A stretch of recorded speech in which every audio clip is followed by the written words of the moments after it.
Hello, so my name is Justin Killam, and this is my demo for CompE560, the socket project. Um, I just need to quickly open up the terminals, as it was requested that we did not open them until we were starting the demo. So I'm also going to log into the two terminals. The terminal on the left is going to be the JSON server.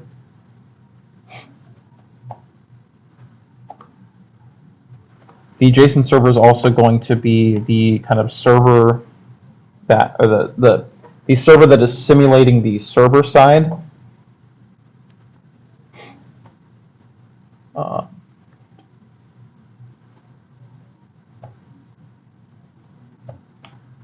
Okay, so now that I'm logged into JSON, I will proceed to do the same thing for Volta.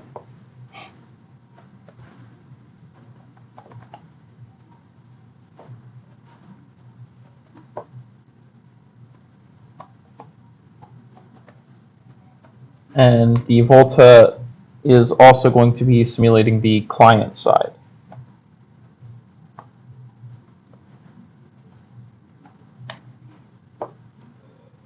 Great, now that we're both logged in, I'm going to run the server-side code, which I will run on the port 5025, as this is, actually before I do that, let me pull up the IP address.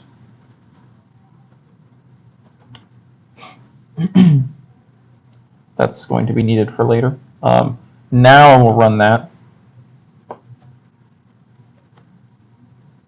And I'm going to use 5025 as it's one of the port numbers that Professor Paolini made available to us. And as you can see, it is awaiting the client connection. And then on this client, I will run the client code with the IP address looked up over there on the left with the same port. And as you can see, the connections were established, and each one prints out the opposing one's IP address just for kind of demonstration and readability. And now I will enter the message that we have been told to demonstrate, which is my first name, my last name, and then a message. For the message, we will just have the two servers say hello to each other. So, hello, Jason, this is the Volta server. And as you can see, the server side receives the message and then prints it just once again for readability. And the client side then receives the reversed version, which is what the server side does. It receives it, reverses it, and then sends it back to the client. So now that you've seen the code demonstrated, I will first walk you through the server code, which if I just nano server.c, it will pull up the server code. And just to have them up at the same time, I'm going to also pull up the client.c on the left side, on the right side.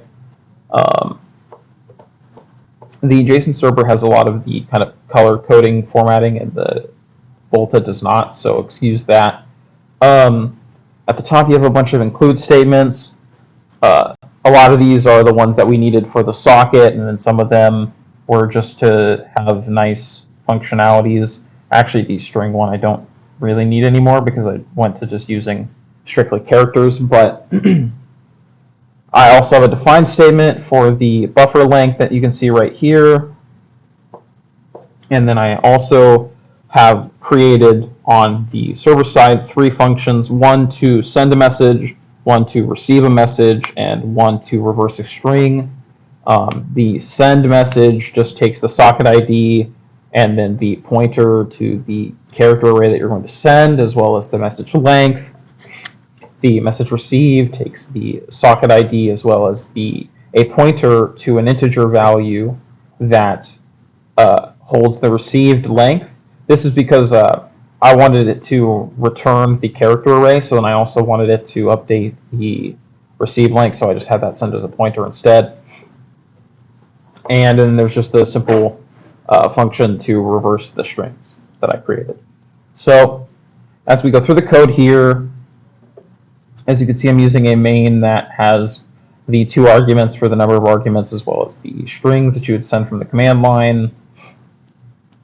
You have the basic variables with your socket IDs for your client and server, as well as variables for the socket address, as well as some address size variables and some status variables.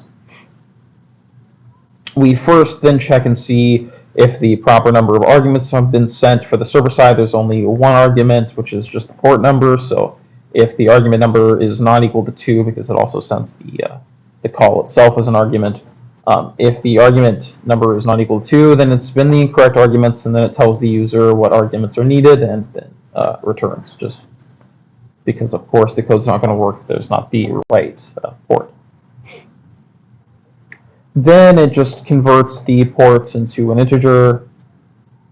At this point, we finally start getting into the actual socket portion of the code, which it is creating the socket using the arguments for the PF internet, and then the socket stream, and then the TCP protocol, with as well as some error handling to make sure that if the thing doesn't function properly, it lets the user know as well as exits the code.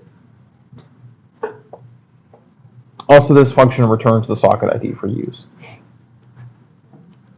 Okay, and then the next thing is we set up the kind of base values for the variable that stores the address, which is the family, which is the AF underscore inet, basically the internet family. And we then set the port address to the argument that we passed when calling the file, or when calling the code to run. And then we just initialize the actual internet IP address to just the kind of default internet any address, because of course it gets set once the connection is made. We then bind the socket to a port, which in itself has its own error checking kind of code. And then we set that socket to listen on that port for any potential connections, and to kind of claim that port as its own. Once again, having error checking with the socket ID, and then just the number to indicate how many things can kind of wait on that socket, which is just the value of 1. Next, we go into kind of the connection setup, which is I just have it print a string to let the user know that it's awaiting a connection. And then it uses the accept function, which takes the socket ID as well as the address and the size of the address. This essentially is kind of the synchronization point that accepts the connection once the client side uses its connect function. And then this also returns the socket ID of the client. Once again, this has error checking to make sure if it returns a -1, then there was an error.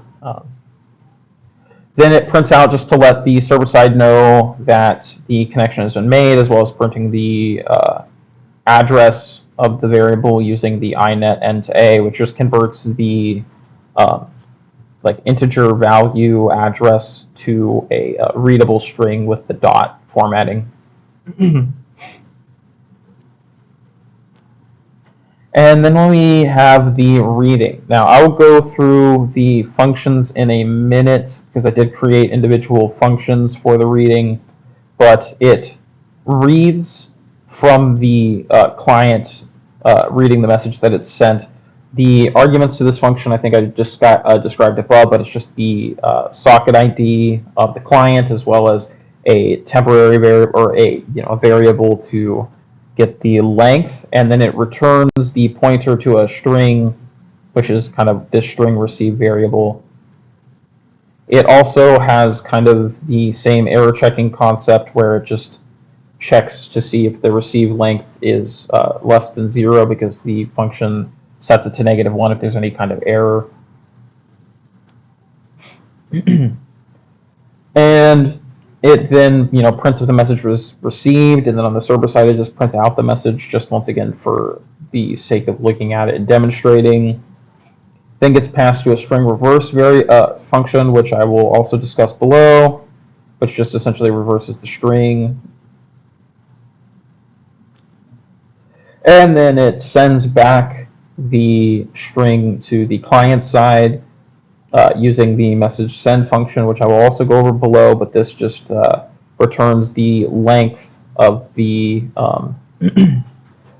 which basically is just kind of the amount of the send data. And it takes the client socket ID as well as the string that it's going to send and the length of the string. Once again, there's error checking as well for this portion of the code.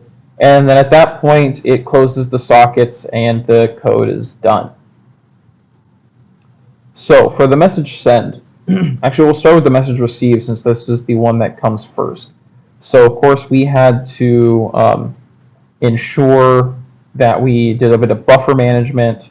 So how this worked essentially is I'm using a dynamic character array for the message, and this message essentially starts with the length of 1 buffer, and as it reads, it checks each character to see if the null terminator is found, meaning that the string is done, because I was aware going into this that we've been receiving a string, so of course it's going to be terminated with a null character. If the null character is not found within the length of the buffer, it then allocates another buffer's length worth of data to the string and continues looking through the buffer. So you can see that in the code here as it mallocs a character array, as well as having kind of the constant buffer. And then in the code, you can see I have just a simple character kind of acting as like a flag variable to let it know when it's done. It receives using the receive command, which takes the ID, the socket ID, as well as the buffer and the length of the buffer. Of course, the socket ID that's being sent is the client, so it would be taking that ID. And if there's an issue in the process of receiving, it would get a -1, and then it would, it would go to this error, print out an error, and then return with a -1, so that the error handling in the main code can close the actual program. Here you can see the buffer thing that I was talking about, where it just essentially loops through the buffer length, reads the character, and then if the character, or assigns the character to the next array, which is the message array, and then if the character is 0, meaning the null terminator, it sets the done to 1, then sets the received length to the current amount of data received, and then returns the message, exiting this portion of the code. Now, if it's not 0 and this for loop concludes, meaning that it's read the whole buffer, then it increments the string size, reallocates that additional space to the string, and then loops again to read another buffer's worth of data. So it essentially just reads a buffer's worth. If there's no 0 in that process, allocates more, reads another buffer's worth. Now I will go back to the string send, or the message send, which is essentially doing kind of the inverse process, which you have a known message and a known length, and then it just sends the message in batches of the buffer length. Once again, this is just a check to make sure that the function isn't being called with a message that has nothing in it, because why would it even try to send anything if there was no data? And yeah, but back to the actual functionality. So while it is not done, basically it just loops through the buffer, assigns the message, of that value to the buffer as long as it's not the null character. Once it's the null character, it is kind of done filling the buffer, and then it sends it. If it's not the null character, then it just goes all the way through the loop, fills the buffer with data, sends the whole buffer, and then goes back into the loop. But once it receives the null character, it sends its last transmission to send that last little bit of data, and then once it gets back around to the while loop, it knows that it's done, and then it terminates that section and then returns the sent amount, which should be the same as the message length. Okay, so I guess the last function that I did not go over is just a string reverse, but this is just the kind of typical standard string reverse algorithm where you have the string, you have the length, you send it, you save a temporary character, then you load the last position into the first position, and then you put the temporary character in the last position, and then you repeat until it's reversed the whole string. Not too much there. One nice thing about the sending and receiving, which you will see once I go through the client, is that the actual sending and receiving functions are identical. So I can show you them again, but there's no need for an in-depth explanation since I already explained them. Once again, the same include statements with a definition for the buffer, and then you have the same send and receive functions, and in this case I have a string read because I chose not to use scanf. I just read character by character from the input. In our main, once again, we read our arguments. In this case, there should be 3 arguments: the actual running of the file, then the IP address, and then the port number, which, if that's not the case, it tells the user the format for the arguments. It converts the arguments to what is needed, so it converts or just takes the IP address because it's a string, and then it converts the port to an integer. Similar to the last one, it reads from the socket just with the kind of normal parameters, the socket string, and then the TCP, and then the fact that it's an internet connection. Once again, with error checking, and then you initialize all the values again. In this case, it's no longer that internet any value, it's the actual IP address. But other than that, that's all the same. Now this is where it differs. This is the synchronization point for the client, as it doesn't need to bind or listen. It just connects to the provided socket ID with the socket address variable with its given size, and this also has error checking. Then you print just to let the user know that the connection's been established. At this point, you are reading the user input, which is the using my kind of string read function, which I can show in a moment, which is just essentially taking the input from the standard input that the user enters.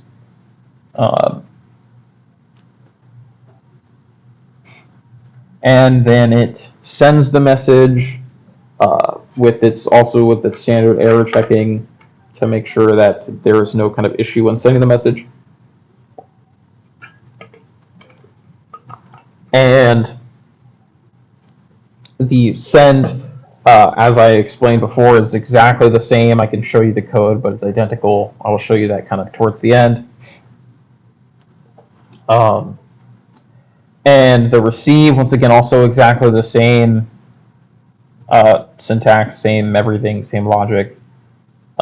Once again, with its error checking. And then it just prints out the received message. So I can show you the string read really quick, which is just reading from the input. It's just dynamically allocating a string and kind of incrementing the size. And reading, if it fills the current size, it just increments it again so that you can read any input size the user wants. I used 10, so it's not constantly reallocating. It just reallocates the size of 10 and reads 10, and then if it's more than that, it keeps reallocating. This was just to save the amount of times it needs to reallocate memory. wasting a couple characters in the memory isn't a big deal when it can save a lot of memory access. But other than that, it just reads until it finds the new line the new line character, which is how the input works on C,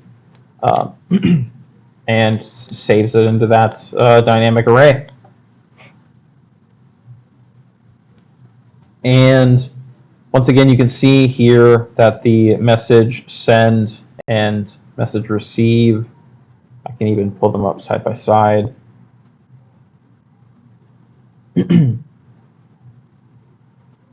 Are essentially identical, as they're just functions that I copied over because they were written to be the exact same. I didn't want to use a header file when I could have, but I didn't want to use a header file just to simplify showing off the code. Same case for the receive. I can scroll back down, but I'm not going to waste your time explaining it a second time when they are the exact same. And yeah, so that's basically it for the code. I guess we can move forward to the questions. So the first question is, what are sockets and which layer do they kind of work on? Sockets are essentially the interface between the application and transport layer. So they kind of work to facilitate applications working with ports. And so they work on the transport layer, though they do kind of interact with the application layer a bit. They also kind of serve to, specify the protocol and things like that, like the other parameters, like the port number and all that. They provide kind of the reliable point-to-point connection between devices, whether it be local or remote, between like a server and client. The next question is, what is the difference between TCP and UDP? Which one does the assignment use, and which one does kind of a platform like YouTube use? So the difference between the two is that TCP is more focused around forming a solid connection. It's connection oriented. It has the whole process of handshaking and acknowledging. It's meant to be more reliable, so you're not going to have to worry about a significant amount of packet loss and things like that, because this is meant for connections that you can't really risk losing those kinds of informations or having to wait for those pieces of information to get back. It's also meant to stay in order, so you don't have to worry about reordering things on the sender or receiver side. And then you have UDP, which is built around kind of being connectionless, being able to just kind of send your data out in pieces and not really worrying about it. So it's kind of, when it comes to packet loss, it's a little bit more unreliable. The information comes in out of order. You can also get duplicate information, things like that. The assignment that we're doing right now, the socket project, now this uses TCP as we're kind of going through that handshake process where, we're on the client end, we're connecting, on the receiver end, we're listening and accepting, and then we're sending our data, and then we're closing. For something like YouTube, now typically for streaming, you would want to use UDP, but through my research, I realized that YouTube actually uses the TCP protocol more, as it uses that to avoid buffering, where it just has a connection and then sends a whole bunch of the data at once and then closes it so that you don't have to buffer, doesn't have to worry about dropping any frames. Typically for things like streaming, you would use UDP because it, you don't have to worry about dropping frames. So like if you were on a video call, UDP is fine because who cares if you drop one frame in a video call. But it kind of makes sense. Things like YouTube and Netflix, they actually use TCP just because that initial period allows them to do a few things. It allows them to kind of maximize their throughput on their server side, so they could just kind of blast out a whole bunch of data at once over the connection when it's reliable and in order, and you don't have to waste time kind of managing that at all. As well as it just helps, like I was saying, to rather than having buffering constantly throughout your viewing session, you can just send a bunch through the connection portion, the TCP, send a whole bunch at once, and then every so often just reconnect, send a bunch more data, and then close, and then reconnect, send a bunch more data, close, so that you don't have to worry about buffering. The next question is what happens if you try to use an out-of-range port. Is it going to give you an error? Why or why not? So when it comes to out-of-range ports, this was kind of a trickier one because the ports are actually limited to 6435, or sorry, 65535, as they are 2 to the 16, or there's 2 to the 16 number of ports, and 2 of them are reserved for system functions. But